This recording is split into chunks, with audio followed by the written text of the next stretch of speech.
सुप्रभात बच्चों, बहुत बहुत स्वागत है आपका अपने YouTube चैनल अमृतम संस्कृतम में। और आज हम करने जा रहे हैं अपनी संस्कृत की 7वीं कक्षा की पाठ्य पुस्तक रुचिरा के द्वितीय पाठ का अभ्यास। तो बच्चों, जैसा कि हमने अपने पिछले वीडियो में इस पाठ का पूरा अर्थ अच्छी तरह से देख लिया था, जिन बच्चों ने नहीं देखा हो वो मैं उस पाठ की अर्थ जिसमें मैंने बताया उसकी लिंक में कमेंट बॉक्स में नीचे डाल दूंगी डिस्क्रिप्शन में, और आप उसको देखकर वहाँ से सीख सकते हैं। तो अब हम शुरू करते हैं अभ्यास। तो बच्चों, अभ्यास में पहला प्रश्न है उच्चारणम कुरुत। उच्चारण करो। उच्चारण मीन्स प्रोनंसिएशन, मीन्स सही तरह से प्रोनंसिएशन कीजिए। तो पहला शब्द है फुल्लोत्पलम। ठीक है, इसको हमें सिर्फ प्रोनाउंस करना है, सिर्फ इसका उच्चारण करना है, तो उच्चारण करेंगे फुल्लोत्पलम। दूसरा है अवलंब्य। तीसरा है पक्त्वा। अच्छा, मैं आपका इसको अर्थ भी बता देती हूँ। फुल्लोत्पलम माने ये एक तालाब का नाम है। हमने पढ़ा था कि फुल्लोत्पल नाम का तालाब था, तो उसका नाम है, क्योंकि कठिन शब्द है इसलिए उच्चारण के लिए बोला हुआ है। फुल्लोत्पलम माने तालाब का नाम है। नेक्स्ट है अवलंब्य। अवलंब्य माने सहारा लेकर।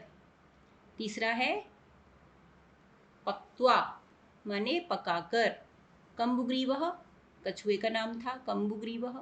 नेक्स्ट है आवाभ्याम, मतलब हमारे द्वारा, हम दोनों के द्वारा। अगला है भक्षयिष्यामि। भक्षयिष्यामि माने खाऊंगा। नेक्स्ट है उक्तवान, मीन्स बोला। नेक्स्ट है हृदम। हृदम माने तालाब। अगला है सुहृदाम। सुहृदाम, इसमें देखिए बेटा, यहाँ पे हृदम में हा के नीचे इस तरह से लगा है, इसको हम पढ़ेंगे ह्रदम। और इस वाले जो सुहृदाम है उसमें हा के नीचे इस तरह से गोल करके लगाया हुआ है, जो कि री से ऋषि वाला री है, तो इसको हम पढ़ेंगे ह्री। सुहृदाम, इसको पढ़ेंगे हम ह्र, इसको पढ़ेंगे ह्री। ठीक है, तो सुहृदाम। नेक्स्ट है भवद्भ्याम। अच्छा, सुहृदाम मीन्स सुहृद, जो हमारे सुहृद होते हैं, मीन्स हमारे हित चाहने वाले, हमारे हितैषी, हमारा भला चाहने वाले, यानी हमारे वेल विशर। नेक्स्ट है भवद्भ्याम। भवद्भ्याम माने आप दोनों के साथ। नेक्स्ट उड्डीयते माने उड़ रहा है। भ्रष्टः माने, भ्रष्ट माने टूट जाना। ठीक है, टूट जाना, भ्रष्टः। चलिए अब हम नेक्स्ट क्वेश्चन देखते हैं। प्रश्न नंबर 2, एक पदेन उत्तरत्। तो पहला प्रश्न है क कूर्मस्य किम नाम आसीत। कूर्मस्य, सबसे यहाँ पर जरूरी चीज है कि आपको प्रश्न का अर्थ समझ में आना चाहिए। जब तक आपको प्रश्न का अर्थ समझ में नहीं आएगा आप सही उत्तर नहीं लिख सकते। संस्कृत में हमें रटना नहीं है, चीज़ों को समझना है। एक बार संस्कृत समझ में आ जाएगी तो बहुत आसान है, बिल्कुल भी कठिन नहीं है। एक पदेन उत्तरत का अर्थ होता है एक पदेन, यानी एक पद में, एक शब्द में। उत्तरत माने उत्तर दीजिए, एक शब्द में उत्तर दो, आंसर इन वन वर्ड। तो कूर्मस्य माने कूर्मस्य, कूर्म कहते हैं कछुए को, और स्य लगा हुआ है इसके पीछे, अर्थात यहाँ पर षष्ठी विभक्ति एक वचन का रूप है। कूर्मस्य, देवस्य, रामस्य। कूर्म शब्द जो है वो अकारांत पुल्लिंग शब्द है, और इसके रूप जो है वो देव की तरह, राम की तरह, बालक की तरह ही चलेंगे। अकारांत पुल्लिंग जितने भी शब्द होते हैं उन सबके रूप सेम होते हैं। मैंने रूप को कैसे लर्न करना है अच्छी तरीके से, मज़ेदार तरीके से, उसके ऊपर भी एक शॉर्ट बनाया हुआ है, आप उसको देख सकते हैं, और बार बार सुन सुनकर आप उसको, रूप को आसानी से लर्न कर सकते हैं, याद कर सकते हैं। कूर्मस्य माने कछुए का। ठीक है, स्या षष्ठी विभक्ति एक वचन है, और षष्ठी विभक्ति का तो जो कारक चिन्ह होता है वो होता है संबंध कारक का, की के, रारी रे। तो हम यहाँ पर का की के चिन्ह लगाएंगे, तो यहाँ पर चिन्ह लगेगा कछुए का। किम माने क्या, नाम माने नाम, आसीत माने था। कछुए का क्या नाम था। ठीक है, तो प्रश्न समझ में आ गया तो उत्तर आसान है। तो कछुए का क्या नाम था? कम्बुग्रीवः। एक शब्द में उत्तर देना है, इसलिए हम सिर्फ कछुए का नाम लिखेंगे एक शब्द में, कम्बुग्रीवः।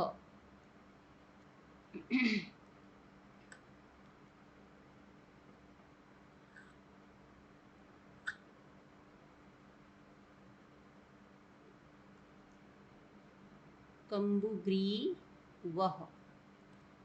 दूसरा क्वेश्चन, सरसतीरे के आगच्छन्। सरसतीरे, ठीक है, यहाँ पर देखो बेटा, सरसतीरे में संधि हो गई है। पहला शब्द है सरह और दूसरा शब्द है तीरे। यहाँ पर विसर्ग आया ना सरह के पीछे, तो ये विसर्ग संधि है। ठीक है, विसर्ग होने की वजह से जब हमने इसको तीरे शब्द में मिलाया, आगे ता आया, तो ये जो विसर्ग था वो सा में बदल गया और रूप बन गया है सरस तीरे। ठीक है, सर का अर्थ होता है तालाब और तीरे माने किनारे। ठीक है, तीरे, तीरे माने किनारे पर, तालाब के किनारे पर। अब ये पर कहाँ से आया चिन्ह? तो ये जो तीरे शब्द है ये नपुंसकलिंग का शब्द है। और तीरे, तीरे में यहाँ पर इसमें सप्तमी विभक्ति एक वचन का रूप लगाया हुआ है और ये शब्द बन गया है तीरे। बालके, रामे, सप्तमी एक वचन, अधिकरण कारक, कारक चिन्ह है मैं पर, तो हम यहाँ पर लगा लेंगे चिन्ह किनारे पर। तालाब के किनारे पर के माने कौन? ठीक है, के, ये भी कह कऊ के पुल्लिंग सर्वनाम शब्द है कह। ठीक है, कह कहते हैं किसको? कौन को। कह माने कौन, कौन अर्थात इंग्लिश में बोले तो हु। ठीक है, हु। तो कौन शब्द के जब रूप बनते हैं तो राम की तरह ही बनते हैं, कह कऊ के, कम कऊ कान। ठीक है, के शब्द जो है बहुवचन में थोड़ा सा अलग होता है, वहां पे होता है रामः रामौ रामाः, यहाँ पे होता है कह कऊ के। तो ये बहुवचन का, ये एक सर्वनाम शब्द है और ये प्रथमा विभक्ति बहुवचन का रूप है के। तो सरस तीरे यानी तालाब के किनारे पर, के माने कौन, आगच्छन माने आए। तालाब के किनारे पर कौन आए? तो कौन आया था? मछुआरे आए थे ना, और मछुआरे को हम कहेंगे संस्कृत में धीवराह। बहुवचन है ना, कौन आया? तो धीवराह, मछुआरे आए। नेक्स्ट है कूर्मः केन मार्गेण अन्यत्र गंतुम इच्छति। कूर्मः माने कछुआ, केन माने किस, मार्गेण माने रास्ते से। अब देखो यहाँ पर केन मार्गेण यानी किस रास्ते से, दोनों में ही तृतीय विभक्ति का रूप लगा है। यहाँ पे कह शब्द फिर से सर्वनाम शब्द है जिसके रूप तृतीया में बन गए। केन मार्ग का बन गया मार्गेण। ठीक है, ये भी नपुंसकलिंग शब्द है मार्ग शब्द। तो तृतीया एक वचन में रूप बन गया मार्गेण, जो कि है करण कारक से के द्वारा। तो यहाँ पे हम से चिन्ह लगा लेंगे। कछुआ किस रास्ते से।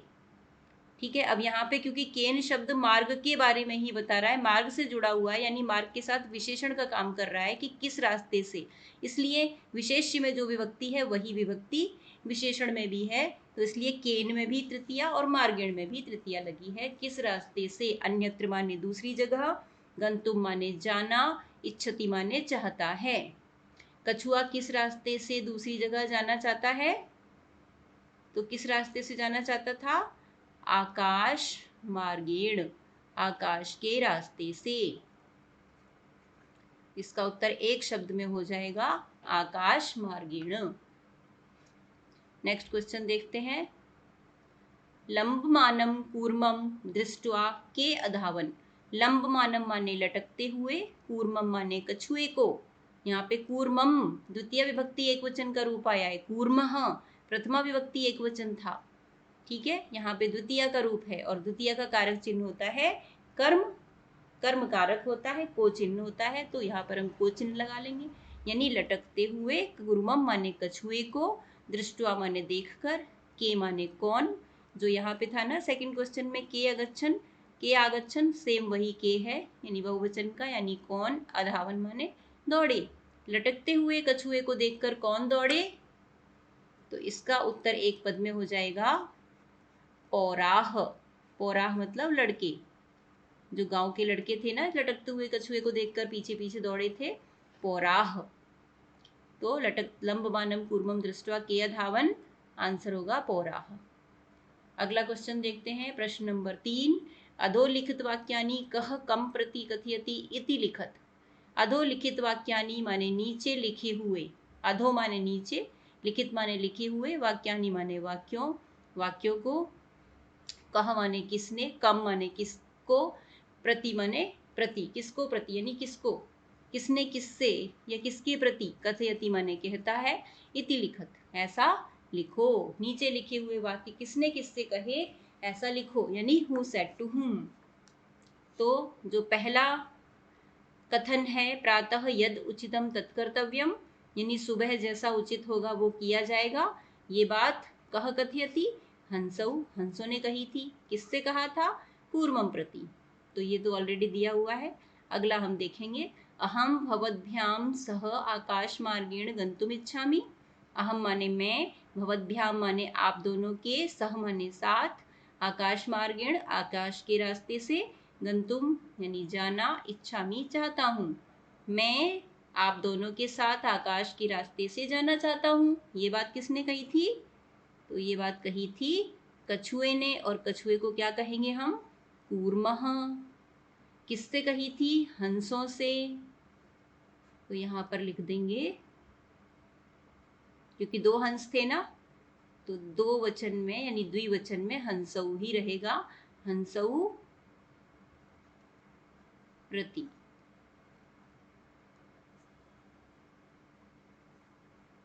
हंसौ प्रति यानी कछुए ने हंसों से। नेक्स्ट है, अत्र कः उपायः, अब क्या उपाय है। ठीक है, यहाँ पर क्या उपाय है, यानी अब क्या उपाय है, व्हाट इज द सॉल्यूशन। तो ये बात किसने कही थी कि अब क्या उपाय है या इसका क्या उपाय है, तो ये बात जब मछुआरों ने ये बात कही थी कि कल हम आकर कछुए और मछलियों आदि को मारेंगे, तो कछुआ सोचने लगा था और उसने कहा था कि मैं इस तालाब से दूसरी जगह पे चला जाऊंगा।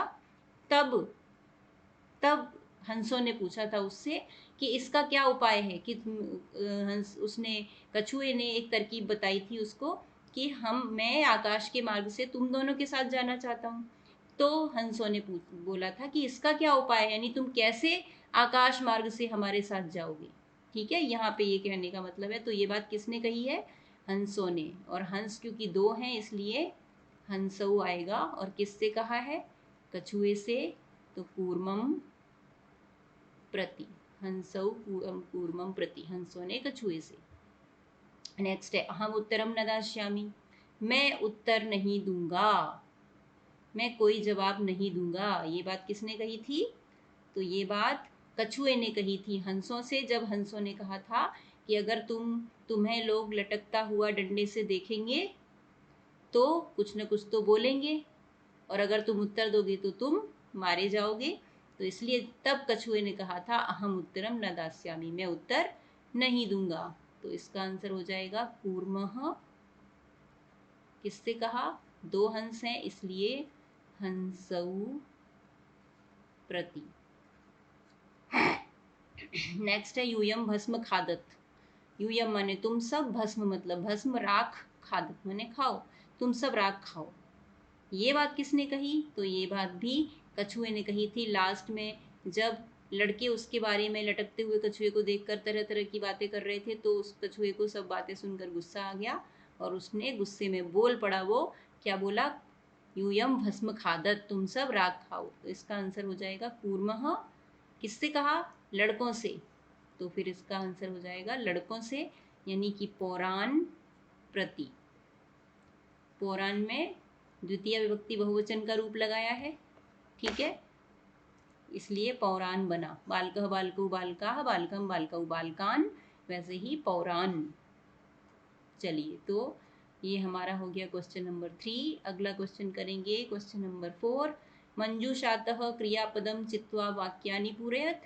मंजूषा से क्रियापदों को चुनकर वाक्यों को पूरा कीजिए। यानी ये जो मंजूषा दी गई है, ये जो बॉक्स दिया है, इसमें क्रियाएं दे रखी हैं, क्रियाएं दी हुई हैं और आपको जो नीचे क्वेश्चन दिए हैं, जो सेंटेंस दिए हैं, उनमें क्रिया के लिए फिल इन द ब्लैंक्स दिया है, यानी ब्लैंक दे रखा है स्पेस, उसमें आपको अकॉर्डिंग टू सेंटेंस सही क्रिया को फिल करना है। हंसाभ्याम सह कूर्मोपि डैश। तो हम इसका जब तक अर्थ नहीं समझेंगे तब तक हमें सही क्रिया नहीं पता चलेगी कौन सी लिखेंगे। तो इसलिए पहले इसका अर्थ देखेंगे। हंसाभ्याम सह यानी हंसों के साथ। यहाँ पर हंसाभ्याम में तृतीय विभक्ति द्विवचन का रूप है। हंसाभ्याम दो हंस थे ना, तो हंसाभ्याम सह मने साथ, कूर्मोपि यानी कूर्मः अपि, यहाँ पे पूर्व रूप संधि है। ये जो एस जैसा आपको दिख रहा है ये अ है, ठीक है। इसका जब संधि विच्छेद करेंगे तो कूर्मः प्लस अपि बनेगा। ये अ क्यों ऐसा हो गया है एस के रूप में, क्योंकि उसके पहले विसर्ग आया है, ठीक है। तो जब भी इस तरह से विसर्ग आता है तो जो अ है वो एस में बदल जाता है, और इस एस जैसे अ को क्या कहते हैं, पूर्व रूप अ। लेकिन बोलते समय हम इसका उच्चारण नहीं करते, इसको हम पढ़ेंगे कूर्मोपि। कूर्मो अपि नहीं बोलेंगे, कूर्मोपि बोलेंगे। तो ये हो जाएगा हंसाभ्याम सह कूर्मोपि डैश, हंसों के साथ कछुआ भी, अपि माने भी, कछुआ भी क्या हो रहा था, अभिनंदती खुश हो रहा था, भक्षयिष्यामि खाऊंगा या खाएंगे, इच्छामि चाहता हूँ, वदिष्यामि बोलूंगा, या उड्डीयते उड़ रहा है, प्रतिवसति स्म रहता था। तो इसमें सही आएगा उड्डीयते यानी उड़ रहा है, हंसों के साथ कछुआ भी उड़ रहा है, उड्डीयते। नेक्स्ट है अहम किंचिदपि न डैश। अहम माने मैं, किंचिदपि माने कुछ भी, न माने नहीं, डैश मैं कुछ भी नहीं। तो इसका आंसर हो जाएगा बोलूंगा, मैं कुछ नहीं बोलूंगा, हंसे ने कछुए ने कहा था। तो इसका आंसर होगा वदिष्यामि। अहम किंचिदपि न वदिष्यामि। नेक्स्ट यह हितकामानां सुहृदां वाक्यम न डैश। ये चैप्टर के लास्ट में जो श्लोक था वहां से लिया है। इसका अर्थ है यह माने जो, हितकामानां यानी हित चाहने वालों के, सुहृदाम माने बंधुओं के, जो तुम्हारे हित चाहने वाले बंधुओं के, भाइयों के या वेल विशर्स के, वाक्यम माने वाक्य को, बात को, न माने नहीं, अभिनंदती, ठीक है। अभिनंदती माने ध्यान देना, ठीक है। जो अपने हितैषियों की बातों को ध्यान नहीं देता वो कछुए की तरह नष्ट हो जाता है। ये इसका श्लोक का अर्थ था, उसी से ये सेंटेंस लिया है। यह माने जो, हितकामानां सुहृदाम यानी कि वेल विशर्स के, वाक्य माने बात को, न माने नहीं, अभिनंदती नहीं ध्यान देता, ठीक है। ये इसका अर्थ है। नेक्स्ट है एकः कूर्मः अपि तत्रैव डैश। एकः माने एक, कूर्मः माने कछुआ, अपि माने भी, तत्रैव माने वहीं पर, डैश एक कछुआ भी वहीं पर। तो अब हमारे पास कितने बच्चे हैं, एक बचा है भक्षिष्यामि माने खाऊंगा, इच्छामि चाहता हूँ, और अगला बचा है प्रतिवसति स्म यानी रहता था। तो इसका आंसर हो जाएगा प्रतिवसति स्म, प्रतिवसति स्म यानी रहता था। जब हम किसी वर्तमान काल की क्रिया के पीछे स्म लगा देते हैं तो वो भूतकाल की बन जाती है। नेक्स्ट है अहम आकाश मार्गेण अन्यत्र गंतुम डैश। अहम माने मैं, आकाश मार्गेण आकाश मार्ग से, अन्यत्र माने दूसरी जगह, गंतुम माने जाना, डैश मैं आकाश मार्ग से दूसरी जगह जाना। तो इसका आंसर बन जाएगा इच्छामि, चाहता हूँ, मैं आकाश मार्ग से दूसरी जगह जाना चाहता हूँ। नेक्स्ट है वयम गृहम नीत्वा कूर्मम डैश। हम सब घर, नीत्वा माने ले जाकर, कूर्मम माने कछुए को। अब तो एक ही बचा है ऑप्शन भक्षयिष्यामः, तो वो इसमें आ जाएगा यानी कि खाएंगे। हम सब घर ले जाकर कछुए को खाएंगे, भक्षयिष्यामः। चलिए अगला क्वेश्चन करते हैं। प्रश्न नंबर 5 है पूर्ण वाक्येन उत्तरत, यानी पूरे वाक्य में उत्तर दो। इसका आंसर आपको फुल सेंटेंस में, कंप्लीट सेंटेंस में लिखना है। तो पहला क्वेश्चन, कच्छपः कुत्र गन्तुम् इच्छति, कछुआ कहाँ जाना चाहता था। इसका आंसर कच्छपः अन्यम हृदम गन्तुम् इच्छति, कछुआ दूसरे तालाब में जाना चाहता था। अगला प्रश्न है, कच्छपः कम उपायम वदति, कच्छपः यानी कछुआ, कम माने क्या, उपायम माने उपाय, वदति माने बताता है। कछुआ क्या उपाय बताता है वहां जाने का, दूसरी जगह जाने का। तो इसका उत्तर थोड़ा सा बड़ा होगा, इसको हम चैप्टर में देख लेते हैं।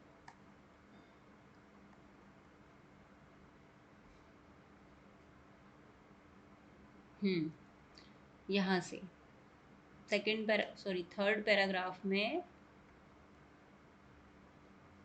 कच्छपः वदति, कछुआ बोलता है, युवाम काष्ठदंडम एकम चंचुआ धारयताम अहम काष्ठदंड मध्ये अवलंबे युवयोः पक्षबलेन सुखेन गमिष्यामि। क्योंकि यहाँ पर इतना लंबा सेंटेंस लिखने की जगह नहीं है, इसलिए मैं यहाँ पे मार्क करके बता रही हूँ। कच्छपः वदति युवाम काष्ठदंडम एकम चंचुआ धारयताम अहम काष्ठदंड मध्ये अवलंब्य युवयोः पक्षबलेन सुखेन गमिष्यामि। ठीक है, चलिए अगला प्रश्न देखते हैं। प्रश्न नंबर 3 ग, लंबमानं कूर्मं दृष्ट्वा पौराः किम अवदन्, यानी लटकते हुए कछुए को देखकर पौराह माने लड़कों ने किम अवदन क्या बोला। लटकते हुए कछुए को देखकर लड़कों ने क्या बोला, इसको भी हमें कंप्लीट सेंटेंस में लिखना है और इसको भी हम यहाँ पे देख लेते हैं बुक में। ये देखिए यहाँ से लास्ट पैराग्राफ में है, एवं काष्ठदंडे लंबमानं कूर्मं पौरा अपश्यन् पश्चाद अधावन अवदंचा। यहाँ से हम हो महदाश्चर्यं हंसाभ्याम सह कूर्मोपि उड्डीयते। ठीक है, एक लड़के ने ये बोला, हम हो महदाश्चर्यं हंसाभ्याम सह कूर्मोपि उड्डीयते। तो इसका आंसर हो जाएगा लंबमानं कूर्मं दृष्ट्वा पौराः अवदन् हम हो महदाश्चर्यं हंसाभ्याम सह कूर्मो अपि उड्डीयते। चलिए नेक्स्ट, घ, कूर्मः मित्रयोः वचनं विस्मृत्य किम अवदत्, कछुआ मित्रों के वचन को भुलाकर किम अवदत् क्या बोला। यानी कछुआ, जब कछुए ने लड़कों की बात सुनी तो उसे क्रोध आ गया और वो मित्र को दिए हुए वचन को भूल गया और क्या बोला। तो इसका आंसर हो जाएगा कूर्मः मित्रयोः वचनं विस्मृत्य अवदत्। ये प्रश्न में से ही लिखेंगे हम, कूर्मः मित्रयोः वचनं विस्मृत्य, किम को नहीं लिखना है, अवदत् क्या अवदत्, यूयं भस्म खादत। ये हमने किसने किससे कहा में भी देखा था, यूयं भस्म खादत।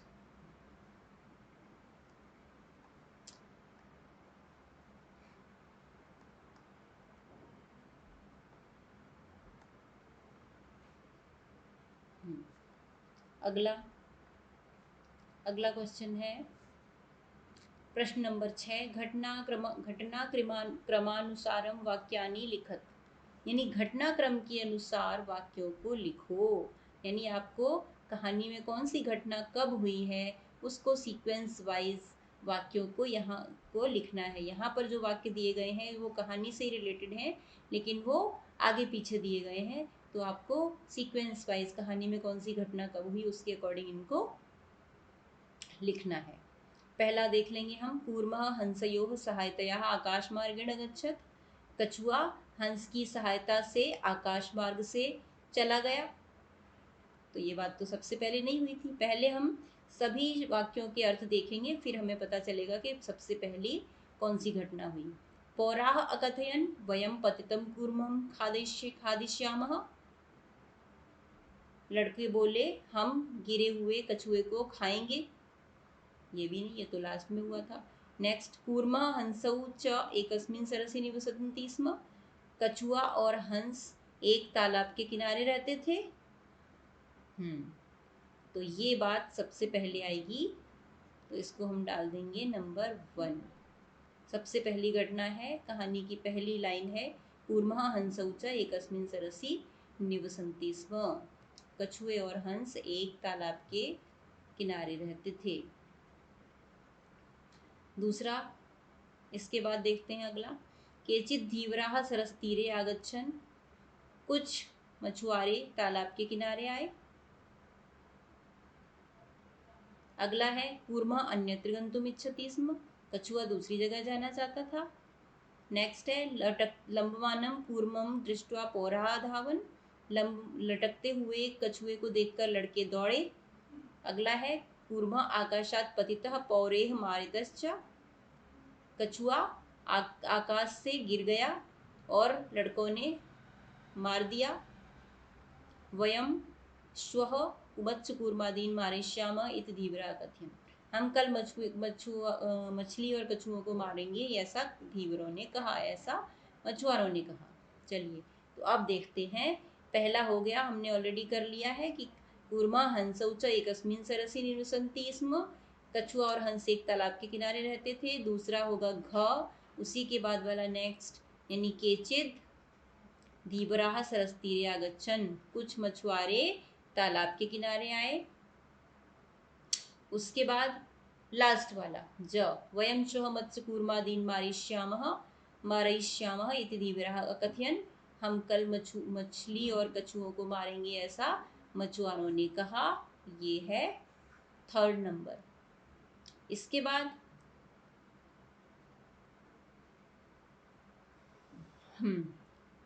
कूर्मः अन्यत्र गन्तुम् इच्छति स्म। फिर जब कछुए को पता चला तो कछुए ने क्या बोला, हंसों से कहा कि मैं यहाँ से चला जाऊंगा, हम सब यहाँ से चले जाएंगे। तो यहाँ पे आ जाएगा ये वाला अंगा, कूर्मः अन्यत्र गन्तुम् इच्छति स्म। कछुआ दूसरी जगह जाना चाहता था। नंबर 4। इसके बाद क्या हुआ, फिर आएगा फर्स्ट क वाला, कूर्मः हंसयोः सहायतया आकाशमार्गेण अगच्छत्। यानी कछुआ हंस की सहायता से आकाश मार्ग से गया। नंबर 5। फिर क्या हुआ,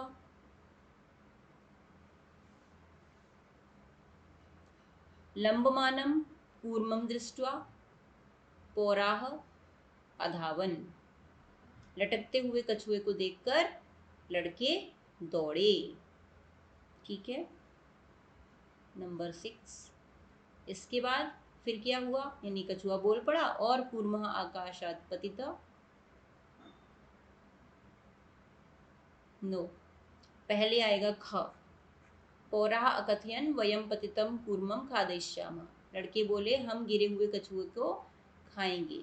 तो ये आएगा 6 नंबर,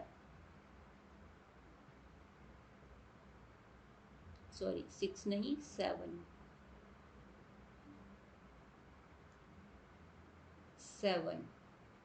और लास्ट हो गया, कूर्मः आकाशात् पतितः पौरैः मारितश्च। कूर्मः यानी कछुआ आकाश से गिर गया और लड़कों के द्वारा मारा गया। नंबर 8। इस तरह हमारी घटनाक्रम के अनुसार वाक्यों को हमने लगा दिया। नेक्स्ट है, लास्ट क्वेश्चन है, मंजूषातः पदानि चित्वा रिक्त स्थानानि पूरयत। मंजूषा से पदों को चुनकर रिक्त स्थानों की पूर्ति कीजिए। इसमें एक कहानी दी गई है कौवे वाली, जो आपने बचपन में बहुत बार सुनी है, प्यासा कौआ। और उस कहानी के कुछ शब्द यहाँ पर बॉक्स में दिए गए हैं और उन शब्दों को आपको कहानी का अर्थ समझते हुए जहाँ उचित है वहाँ पर लिखना है। चलो, पहला शब्द पहले हम जो शब्द है उनकी अर्थ देख लेंगे। पहला है जलाशयम। जलाशय माने तालाब। अचिंतयत माने सोचा। वृद्धा माने बूढ़ा। दुखिता माने दुखी। हम्म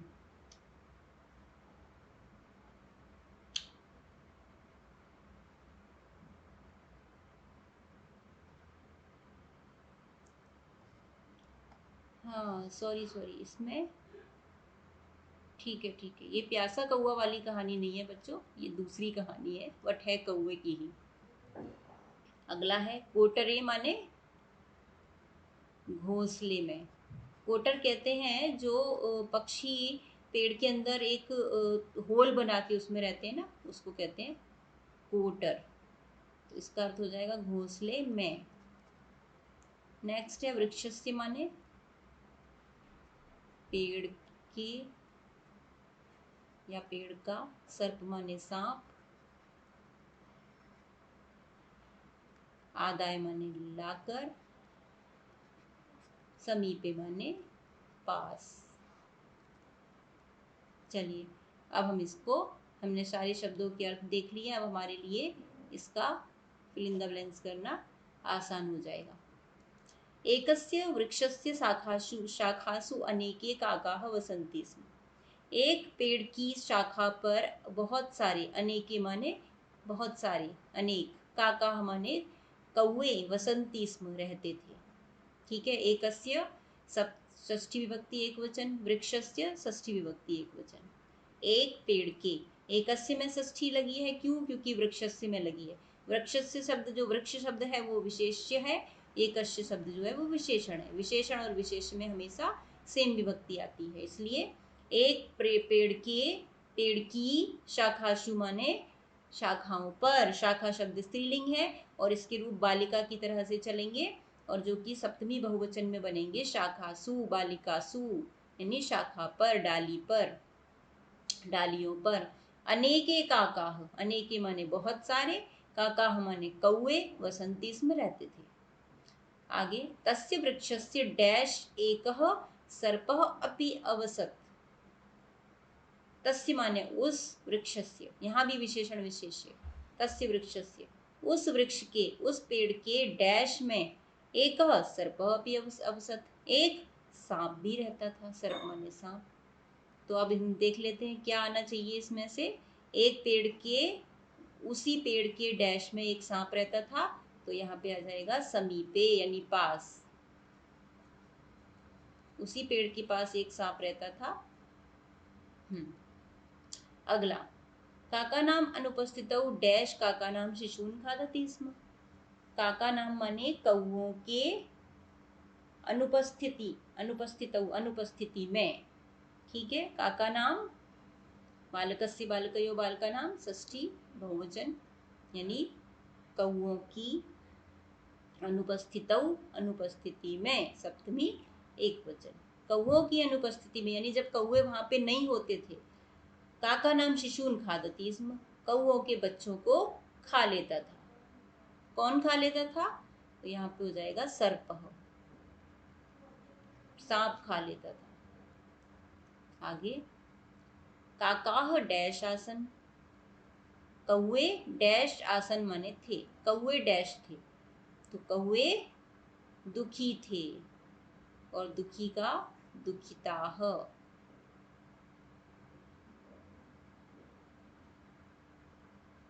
दुखिताह, काकाह दुखिताह आसन। नेक्स्ट, तेषु एकः डैश काकः उपायम डैश। उनमें से एक डैश काकः, कैसा काकः? बूढ़ा काकः, वृद्धः। उनमें से एक वृद्धः काकः, बूढ़े कौए ने, उपायम माने उपाय, अचिंतयत सोचा।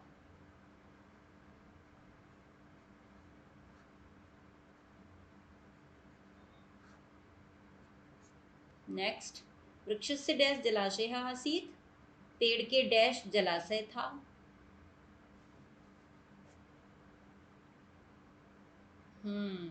पेड़ के डैश जलाशय था, तो इसमें से हमारा, हाँ, कोटरे।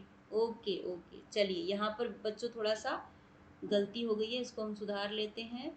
यहाँ पे वृक्ष से समीपे नहीं आएगा, इधर आएगा कोटरे, पेड़ की कोटर में, कोटरे माने मैंने बताया था ना, पेड़ की डाली में होल बना के जो रहते हैं ना, तो फिर इसको हम घोंसला नहीं लिख सकते, कोटर को हम खो खोखल जो होती है ना वो कह सकते हैं, खोखल में यानी खोखले, होल में, होल,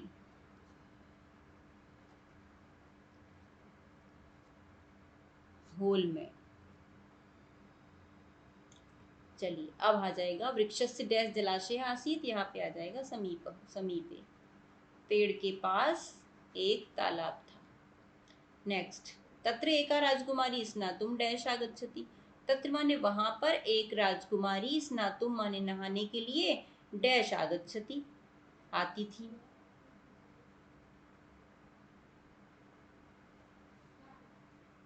आगच्छति स्म, आगच्छत आती थी,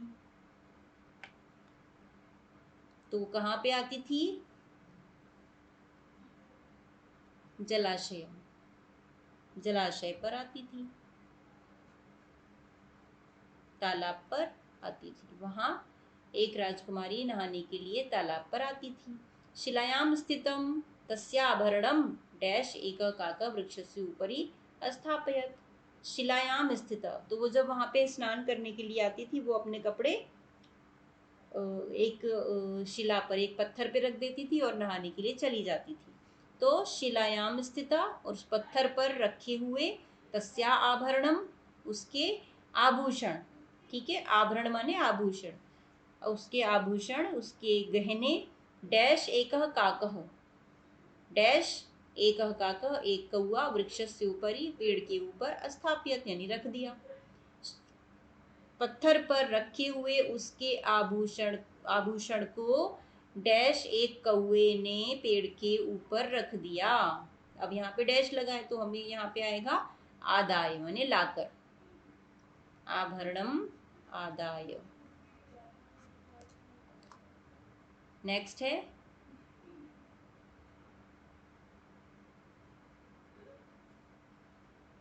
राजसेवका काकम अनुसृत्य, राजसेवक यानी जो सेवक थे, उसके नौकर थे, दास थे, काकम अनुसृत्य, वो कौए के पीछे पीछे, अनुसृत्य माने अनुसरण करना, फॉलो करना, वो कौए को फॉलो करने लगे, और उसको फॉलो करते करते डैश समीपम अगच्छन, कहाँ पहुंच गए, पेड़ के पास पहुंच गए, तो वृक्षस्य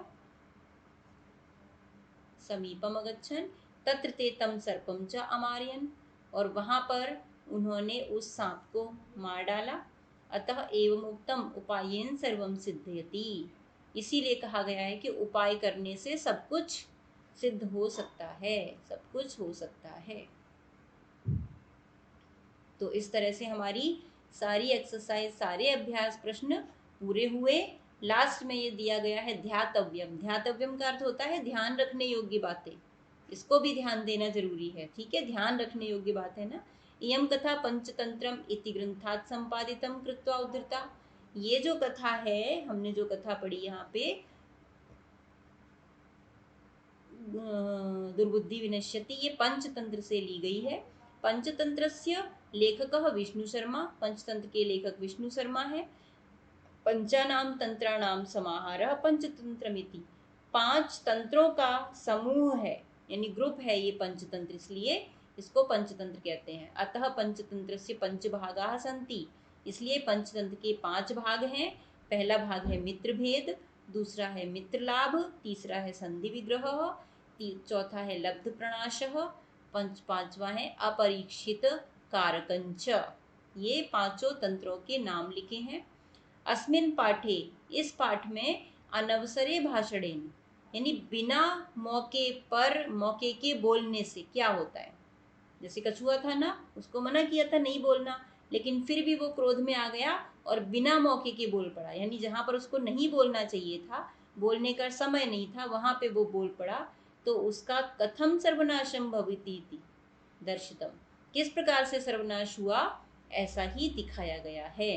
क्वचित मौनम कार्य साधकम भवति, कभी कभी मौन भी कंपलसरी होता है, कभी कभी मौन भी हमें, हमारे कार्य को पूरा करने वाला होता है। यथोक्तम, इसीलिए कहा गया है विभूषणम मौनम पंडितानाम, यानी पंडितों का जो आभूषण है, जो विभूषण है, वो क्या है? मौन है। यानी पंडितों को, यहाँ पे पंडित का अर्थ कोई पुजारी पंडित नहीं है, पंडित माने विद्वान या इंटेलिजेंट। ठीक है, जो इंटेलिजेंट लोग होते हैं, बुद्धिमान लोग होते हैं, विद्वान लोग होते हैं, उनका मौन उनका आभूषण होता है, मौन उनका गहना होता है। मौन माने चुप रहना। मूर्खो ही शोभते तावत यावत किंचिन न भासते,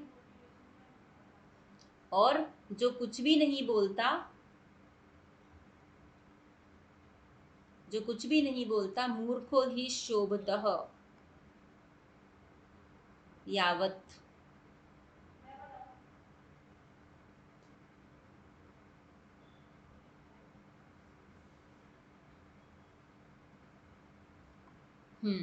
मूर्ख तब तक ही सुशोभित होता है, मूर्खो ही शोभते तावत, मूर्ख तब तक ही अच्छा लगता है, यावत किंचिन न भाषते, जब तक वो कुछ भी नहीं बोलता। ठीक है, मूर्ख व्यक्ति तभी तक अच्छा लगता है जब तक वो कुछ नहीं बोलता, क्योंकि वो तो मूर्ख है, और जैसे ही वो बोलता है तो उसकी पोल खुल जाती है, यानी सबको पता चल जाता है यार ये तो मूर्ख है उसकी बातों से। ठीक है, तो इसका अर्थ हुआ कि मूर्ख तभी तक अच्छा लगता है जब तक वो कुछ बोलता नहीं, जबकि मौन जो है वो विद्वानों का, बुद्धिमानों का आभूषण होता है। तो इस प्रकार हमने इस कथा से ये शिक्षा प्राप्त की, और हमारा पाठ भी पूरा हो गया, अभ्यास कार्य भी पूरा हो गया। आशा है आपको अच्छी तरह से समझ में आया होगा। अगर आपको समझ में आया, अच्छा लगा, तो मेरे चैनल को शेयर करिए, लाइक करिए, सब्सक्राइब करिए। ठीक है, सब बच्चों को, बाकी और लोगों को भी ज़्यादा से ज़्यादा शेयर करिए। धन्यवाद।